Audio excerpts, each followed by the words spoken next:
भैया लगाबै छै वृंदावन में डीजे रामकुमार मधुबनी वृंदावन में आके देखे भैया लगाबै छै।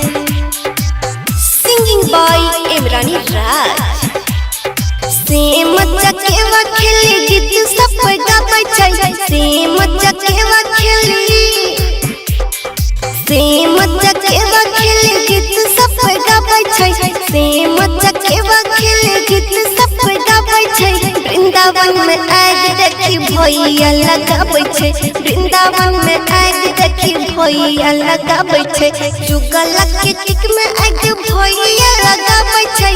चुगला के टिक में आके चीनी और चूड़ा के प्रसाद खिलाबै छै। चीनी और चूड़ा के प्रसाद खिलाबै छै।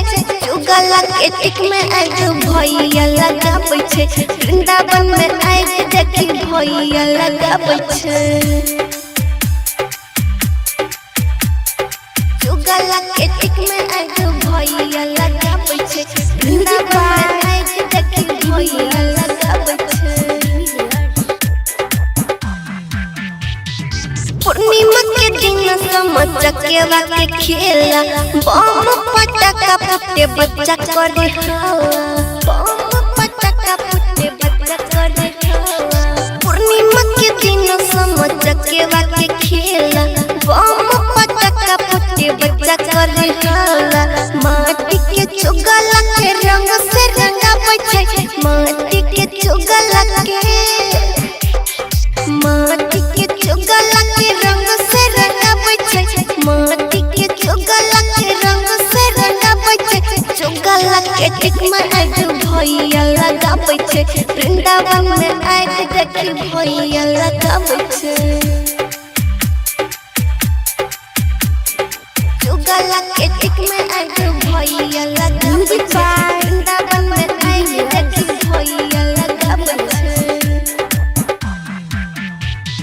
राइटर लखन बिंदर लखन खुशी मनाबै छै। बच्चा सब सखी छुरा छुरिया जराबै छै। बच्चा सब सखी छुरा छुरिया जराबै छै।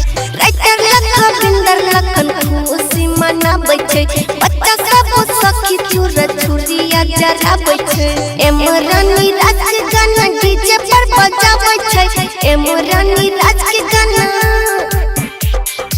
इमरानी राज के गाना डीजे पर बजाबै छै। इमरानी राज के गाना डीजे पर बजाबै छै। चुगला के टिक में आके भैया लगाबै छै। वृंदावन में आके देखी भैया लगाबै